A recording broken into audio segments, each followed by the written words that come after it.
Vamos falar agora sobre as membranas extraembrionárias e a sua importância no desenvolvimento embrionário. Essas estruturas são essenciais para a sobrevivência e o desenvolvimento do embrião, especialmente antes que os órgãos estejam formados. Elas são, em resumo, uma equipe de apoio que realiza várias funções enquanto o embrião ainda está em formação. Primeiro, temos o âmnio. Ele é como uma bolha protetora, uma membrana transparente que forma um saco cheio de líquido ao redor do embrião. Esse líquido, chamado líquido amniótico, funciona como um amortecedor, protege o embrião contra choques mecânicos e ainda permite que ele se mova livremente. É um ambiente aquático essencial para que o embrião não sofra desidratação. Na maioria dos mamíferos, o âmnio é avascular, ou seja, ele não tem vasos sanguíneos. Depois temos o saco vitelino. Ele desempenha um papel essencial nas primeiras semanas, funcionando como uma espécie de epitélio absorvente que auxilia na nutrição inicial do embrião. Além disso, ele é o berço das primeiras células sanguíneas. No caso específico dos seres humanos, o saco vitelino nunca entra em contato direto com a superfície interna do trofoblasto, pois é separado por uma cavidade cheia de líquido, o celoma extraembrionário ou cavidade coriônica. Por causa disso, nós não formamos uma placenta coriovitelina funcional, como acontece com alguns mamíferos. A placenta coriovitelina é formada quando a parede do saco vitelino se combina com o córion e então entra em contato com o endométrio. Ela pode ser totalmente ou parcialmente vascularizada pelo plexo vitelino, que se conecta à veia onfalomesentérica, levando ao coração em desenvolvimento. Na espécie humana, muitos autores consideram o saco vitelino uma estrutura vestigial, ou seja, um resquício evolutivo sem capacidade funcional significativa para a troca materno-fetal.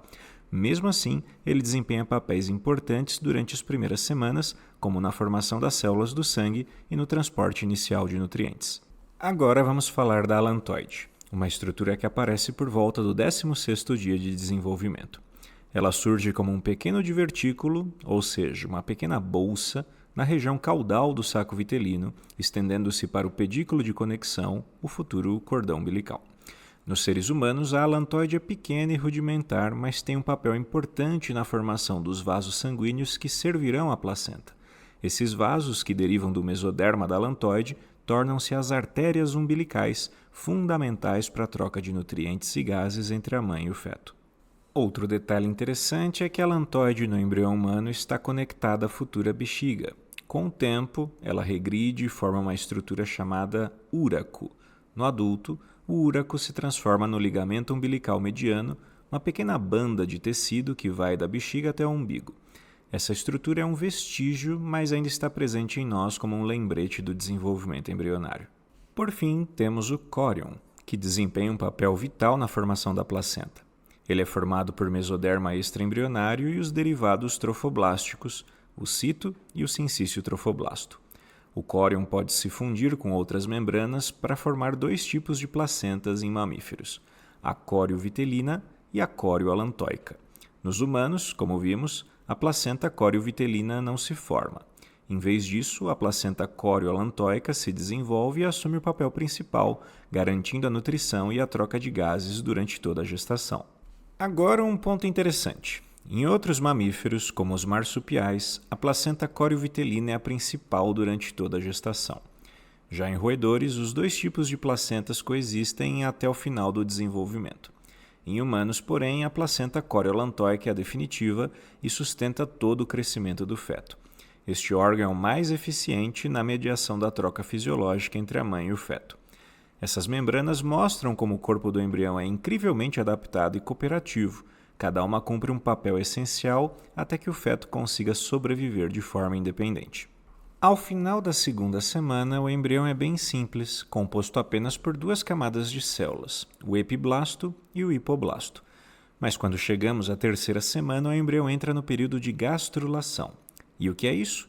O nome gastrulação vem do grego gaster, que significa estômago ou intestino. Esse processo é essencial porque é nele que o embrião, a partir do epiblasto, forma as três camadas germinativas, o ectoderma, mesoderma e endoderma. Essas camadas vão dar origem a tudo que existe no nosso corpo: pele, ossos, músculos, órgãos internos. Agora vamos imaginar, durante a gastrulação, as células do epiblasto começam a se mover e a se reorganizar. Pense nisso como um grande balé celular. Esses movimentos contribuem tanto para a estrutura interna quanto a forma externa do embrião. É como construir uma casa. Você organiza o que está dentro e fora ao mesmo tempo. E sabe o que é curioso? A gastrulação humana segue um padrão bem parecido com o que vemos em aves, como as galinhas. Os embriões das aves têm muito vitelo e isso faz com que suas camadas germinativas formem uma espécie de pilha de panquecas achatadas antes de se dobrarem para formar um corpo cilíndrico. É isso mesmo, camadas como panquecas, e os humanos também seguem esse padrão no início. Mas como sabemos tudo isso? Durante muito tempo, nosso conhecimento sobre a gastrulação humana veio do estudo de embriões preservados em coleções científicas, como as famosas coleções Carnegie, Kyoto, Blacksmith. Embriões humanos na fase de gastrulação, por sua vez, são muito raros, porque a gastrulação ocorre no momento bem inicial da gravidez, entre 14 e 21 dias após a concepção. Muitas mulheres ainda nem sabem que estão grávidas nessa fase. No passado, antes de termos marcadores genéticos, a gastrulação era identificada pela formação da linha primitiva. E o que é isso? É uma estrutura mediana no disco embrionário por onde as células do epiblasto começam a descer ou delaminar para formar o endodermo e o mesodermo. Imagine a linha primitiva como um caminho na areia que se forma no extremo caudal e que se alonga para frente, até ocupar mais ou menos metade do disco embrionário.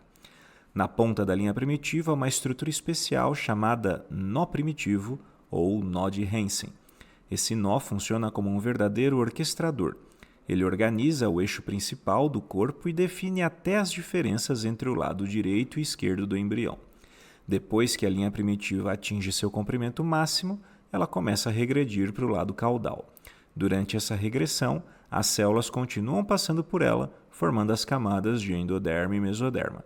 É como uma fila que vai andando, mas sempre mantendo o fluxo de células.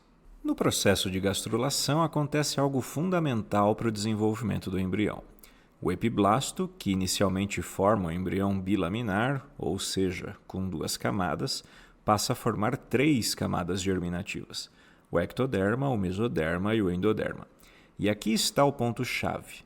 O epiblasto tem o potencial de formar qualquer estrutura do corpo humano, mas depois que essas camadas surgem, cada uma ganha um destino específico. Por exemplo, o que será formado pelo ectoderma não pode ser originado pelo endoderma ou mesoderma e vice-versa. É como se cada camada ganhasse uma função exclusiva. Esse é o primeiro grande passo para a formação das estruturas altamente especializadas do corpo, algo que exploraremos com mais detalhes nos próximos tópicos. Agora, falando sobre o início desse processo, tudo começa com a formação da linha primitiva, que é uma linha organizadora no epiblasto. Essa linha aparece na região posterior do embrião, na linha média, e sua formação é induzida por células localizadas na borda do disco embrionário. Aqui é importante lembrar de 2 nomes, as moléculas nodal e o INT3, que são os agentes que dão sinal para a formação dessa linha primitiva. No começo, essa linha tem um formato triangular, mas depois ela se alonga e fica mais linear, graças a movimentos celulares bem organizados, chamados de movimentos de extensão convergente. Com o aparecimento da linha primitiva, algo incrível acontece. Os eixos principais do corpo começam a se definir. Agora sabemos onde estão os lados anterior e posterior, as regiões cranial e caudal e os lados direito e esquerdo do embrião. É como se um mapa do corpo começasse a ser desenhado. Nos últimos anos, a ciência avançou muito na capacidade de estudar células individuais durante esse processo. Hoje temos bancos de dados com informações detalhadas sobre como as células se comportam no início do desenvolvimento embrionário em várias espécies modelos, como o zebrafish, os xenopus, o camundongo e até primatas não humanos. Com essas informações, conseguimos identificar milhares de genes que definem tipos específicos de células e entender como elas mudam ao longo do tempo. Agora, voltando à gastrulação. Em camundongos e outras espécies modelo, as células do epiblasto passam por um processo chamado transição epitélio-mesenquimal. Isso significa que elas deixam de ser células epiteliais, que são mais aderidas umas às outras, e tornam-se células mesenquimais, que podem se movimentar livremente. Para isso, elas reduzem a expressão de moléculas de adesão, como a ecaderina, e passam a migrar como células independentes. Experimentos com linhagens celulares humanas já mostraram que processos semelhantes ocorrem in vitro, mas historicamente não conseguíamos observar isso em embriões humanos em vivo. Apesar de haver muitas semelhanças moleculares entre a gastrulação humana e a de camundongos, também há diferenças importantes. Por exemplo, a forma do embrião influencia muito como as células migram. Nos humanos e nas aves, o embrião é como um disco e as células mesodérmicas saem da linha primitiva na parte caudal e migram em direção ao polo rostral mais próximo da cabeça. Já no camundongo, o embrião tem uma forma cilíndrica e as células mesodérmicas migram pelas laterais desse cilindro. Mesmo assim, os destinos finais dessas células, ou seja, o que elas vão formar, são muito parecidos entre as espécies. Por fim, essas diferenças na forma dos embriões provavelmente estão relacionadas a variações na expressão de moléculas que controlam a migração das células. Em síntese, embora os caminhos sejam diferentes, o resultado final é semelhante. Lembrem, o epiblasto é a camada do embrião bilaminar com o potencial de formar todas as estruturas do corpo humano. Durante a gastrulação, algumas de suas células são induzidas pela região caudal extraembrionária a formar a linha primitiva, um marco essencial nesse processo. E o que acontece então? Essas células passam por um processo de delaminação, ou seja, elas perdem suas características epiteliais e se tornam células mesenquimais, capazes de migrar de forma independente. Isso é possível porque elas desmontam suas junções epiteliais e diminuem a expressão de moléculas de adesão celular. Assim, os precursores mesodérmicos e endodérmicos passam por transição epitélio-mesenquimal para se separar do epitélio e migrar como células individuais. No epiblasto, as células possuem superfícies apical e basal bem definidas e estão associadas à lâmina basal que as sustenta. Quando entram na linha primitiva, essas células alongadas perdem a lâmina basal e assumem uma morfologia característica, sendo chamadas de células em garrafa. Após se libertarem do epitélio no suco primitivo, elas adquirem morfologia e características de células mesenquimais capazes de migrar individualmente em um ambiente extracelular apropriado. Essa transformação inclui a perda de moléculas específicas de adesão celular, como a ecaderina, bem como também está correlacionada com a expressão do fator de transcrição SNAIL. Além disso, durante a transição epitélio-mesenquimal, as células do epiblasto começam a expressar N-caderina, necessária para que essas células migrem através da linha primitiva e contribuam para a formação do mesoderma. À medida que essas células migram pela linha primitiva, formam um sulco primitivo bem no centro dessa estrutura. Na extremidade anterior do sulco encontramos o nó primitivo, também chamado de nó de Hansen, que é um pequeno aglomerado de células muito importante. O nó primitivo desempenha um papel fundamental no desenvolvimento, pois, além de ser o principal centro de sinalização posterior do embrião, é a área pela qual as células migram em direção à extremidade anterior. As células precursoras endodérmicas que passam pela linha primitiva deslocam o hipoblasto original e criam uma camada chamada endoderma. A migração subsequente pela linha primitiva forma uma camada intermediária, ou mesoderma. As células do epiblasto que não migram passam a ser chamadas de ectoderma. Quando o processo de gastrulação se completa, o embrião trilaminar apresenta ectoderma na superfície dorsal, mesoderma no meio e endoderma na superfície ventral. Com a formação da linha primitiva e, consequentemente, das 3 camadas germinativas, ocorrem interações celulares entre essas camadas e dentro de suas diferentes regiões, padronizando-as nos eixos crânio-caudal e dorso-ventral.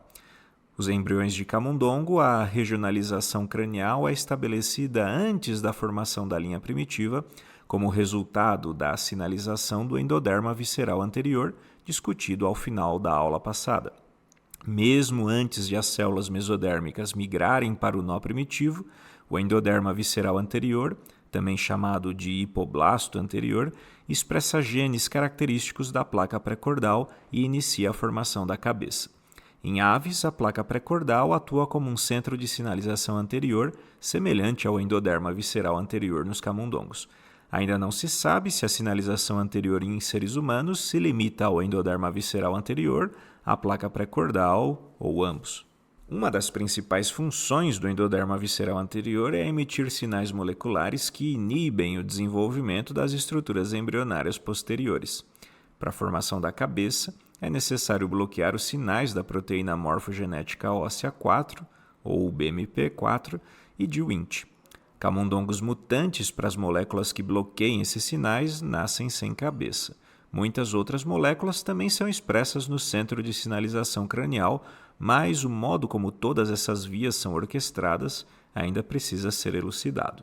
Desde o início da gastrulação, as células do epiblasto produzem ácido hialurônico, que se infiltra no espaço entre o epiblasto e o hipoblasto. Durante esse processo, o epiblasto começa a produzir essa molécula, que ajuda na migração celular ao evitar que as células mesenquimais se aglomerem. Mas o ácido hialurônico não atua sozinho. Ele trabalha junto com proteínas como a fibronectina, presente na lâmina basal subjacente ao epiblasto, para guiar essas células durante o movimento. Conforme o mesoderma se expande lateralmente entre o ectoderma e o endoderma, ocorre a formação de regiões especializadas. Conforme avançamos, um grupo especializado de células migra através da linha primitiva e do nó primitivo em direção à placa pré-cordal. Essas células formam o processo notocordal, que se desloca em direção à placa pré-cordal, mas nunca alcança completamente, pois a placa pré-cordal transforma-se na membrana orofaríngea ou bucofaríngea. Esta será o precursor da boca.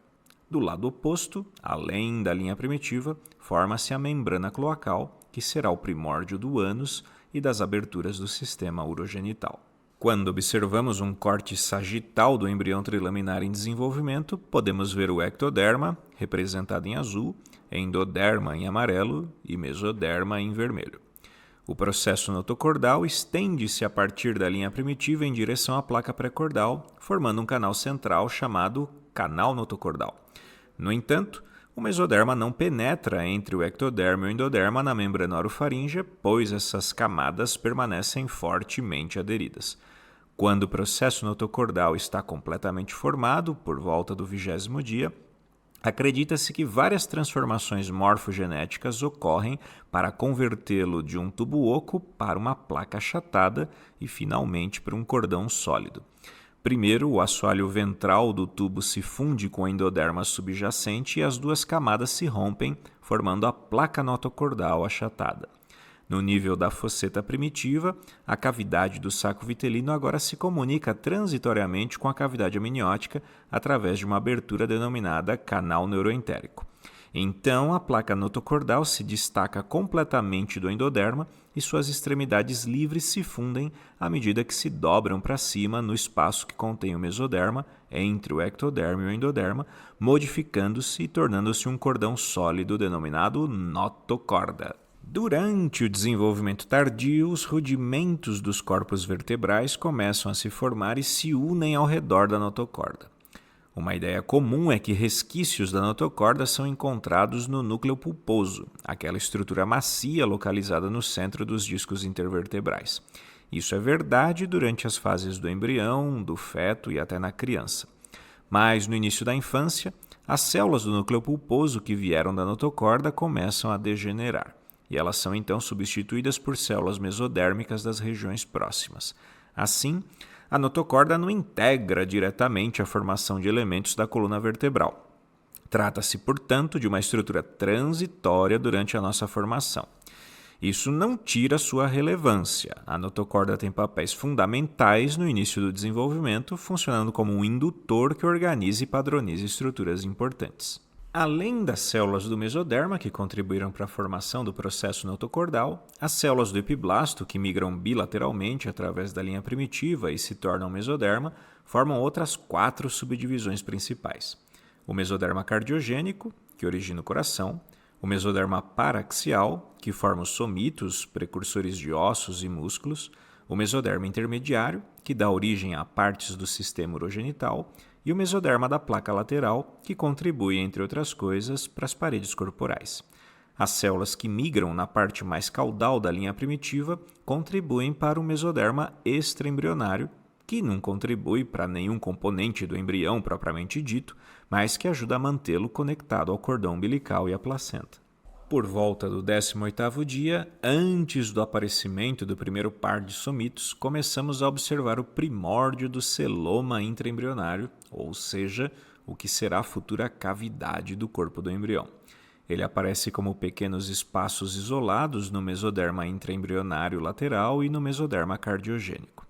Agora, olhem para essa imagem. À esquerda, temos a vista dorsal do embrião, onde o âmnio foi removido para visualização. À direita, vemos um corte transversal na altura dessa linha pontilhada. Esses espaços, que inicialmente estão isolados, logo se fundem em uma única cavidade em formato de ferradura chamada celoma intraembrionário. Essa fusão cria uma separação no mesoderma lateral em duas camadas, uma camada somática ou parietal, localizada abaixo do epitélio ectodérmico. Ela continua com o mesoderma extraembrionário que reveste o âmnio, e uma camada esplâncnica, ou visceral, adjacente ao endoderma, que continua com o mesoderma extraembrionário que recobre o saco vitelino. Essas duas camadas têm funções diferentes. O mesoderma somático, junto com o ectoderma acima dele, forma a somatopleura, do grego soma, corpo, que contribui para a formação da parede corporal do embrião. Já o mesoderma esplâncnico, com o endoderma abaixo, forma a esplancnopleura, do grego splanknon, víscera, que participa da formação do intestino embrionário. Mais à frente, durante o segundo mês, o celoma intraembrionário se divide em 3 cavidades corporais: a cavidade pericárdica, as cavidades pleurais e a cavidade peritoneal. Agora, mudando para o desenvolvimento do sistema nervoso central. Tudo começa também no 18º dia, com a formação da placa neural no ectoderma logo acima da notocorda. Esse evento, chamado de indução neural, ocorre porque a notocorda emite sinais que fazem o ectoderma se diferenciar em células neuroepiteliais especializadas. Essas células formam a placa neural, uma estrutura que se expande mais na extremidade cranial, dando origem ao futuro cérebro, e é mais estreita na parte caudal. Como resultado da indução neural, as células ectodérmicas sobrejacentes à notocorda diferenciam-se em uma espessa placa de células neuroepiteliais colunares do tipo pseudoestratificada, também chamado de neuroectoderma. A placa neural começa a dobrar acentuadamente por volta da 4ª semana, formando o tubo neural, que será o precursor do sistema nervoso central. As bordas laterais da placa neural, chamadas de pregas neurais, também desempenham um papel essencial. Elas se elevam e se fundem, criando o tubo neural. Ao mesmo tempo, as células da crista neural, localizadas nas bordas das pregas, se destacam e migram para dentro do embrião, formando diversas estruturas importantes como partes do sistema nervoso periférico. Ao fim, essa seção do sistema nervoso em desenvolvimento será ladeada pelos somitos. As células da crista neural sofrem transição epitélio-mesenquimal e migram à medida que as pregas neurais se encontram e se fundem, de modo que essa camada se torna contínua sobre o tubo neural e no dorso do embrião. Em seguida, o ectoderma superficial se diferencia na epiderme. A neurulação se completa durante o decurso da 4ª semana. E como a formação do tubo neural é um processo celular complexo e multifatorial que envolve uma cascata de mecanismos moleculares e fatores extrínsecos, eles vão ser abordados de forma mais detalhada num outro momento. Vamos agora falar sobre o que pode dar errado no processo de gastrulação. Esse é um momento crucial do desenvolvimento embrionário, mas também é uma fase vulnerável. Muitas alterações que ocorrem aqui são incompatíveis com a continuidade da vida. Contudo, existem situações que, embora incomuns, permitem que o embrião chegue até o nascimento. Um tipo de problema que pode surgir é o teratoma sacrococcígeo, um tumor que se origina da linha primitiva. Essa estrutura é essencial no início da formação do embrião, mas normalmente desaparece até o final da 4ª semana de desenvolvimento. Porém, em alguns casos, a linha primitiva persiste anormalmente e pode gerar esses tumores. E por que esses tumores são tão peculiares? Eles são formados por células do epiblasto, que é a origem de todas as estruturas do corpo humano. Isso significa que esses tumores podem conter qualquer tipo de tecido. Não é incomum encontrar diferentes tecidos parcialmente formados, além de cabelos, dentes, músculos e outras estruturas dentro desses teratomas. Mais comumente, eles ocorrem na região sacrococcígea e são o tumor neonatal mais frequente, acometendo cerca de 1 em 37 mil nascidos. Afetam mais as mulheres do que os homens, numa proporção de aproximadamente 4:1, e felizmente esses tumores são prontamente tratados por cirurgia, sendo removidos sem causar problemas adicionais. Outro problema intrigante que pode surgir nessa fase é a discinesia ciliar primária. Nesse caso, ocorre uma falha nos cílios móveis presentes no nó primitivo, que são responsáveis por determinar qual lado do corpo será o esquerdo e qual será o direito. E como isso acontece? Até a gastrulação, o embrião é relativamente simétrico. É durante essa fase que o corpo decide a lateralidade, e isso depende de um mecanismo curioso. A razão pela qual essa decisão é possível é que um grupo de células no nó primitivo possui cílios móveis que impulsionam moléculas para o lado esquerdo do embrião. Em camundongos, o nó primitivo contém 2 camadas de células, uma camada ectodérmica dorsal e um componente ventral de células mesodérmicas. No componente ventral, há de 200 a 300 células que possuem cílios primários, localizados preferencialmente nas extremidades posteriores das células. Os cílios primários no centro do nó são móveis, já os cílios periféricos, também chamados de cílios da coroa, são imóveis. Os cílios móveis giram no sentido anti-horário quando vistos de cima, a aproximadamente 600 rotações por minuto, gerando um fluxo de fluido para a esquerda que é detectado pelos cílios da coroa lateral. Os cílios da coroa no lado direito do nó expressam antagonistas de nodal, enquanto no lado esquerdo a expressão dessas moléculas é inibida. A ausência desses antagonistas nas células da coroa do lado esquerdo do nó permite a expressão de um fator de crescimento, o tal do nodal, um componente essencial para a quebra da simetria no embrião. Como o sinal de nodal do lado esquerdo do nó primitivo é transferido para o mesoderma da placa lateral, ainda é um pouco indeterminado. O sinal do nodal gerado no nó primitivo resulta, em última análise, na ativação da expressão de nodal em todo o mesoderma da placa lateral do lado esquerdo do embrião, enquanto o nodal não é expresso no mesoderma do lado direito. Juntamente com altos níveis de nodal, PITX2, um fator de transcrição que é determinante principal no lado esquerdo, é fortemente expresso naquela região. Outro componente importante do lado esquerdo é LEFT2, um membro da família do fator de crescimento transformante beta.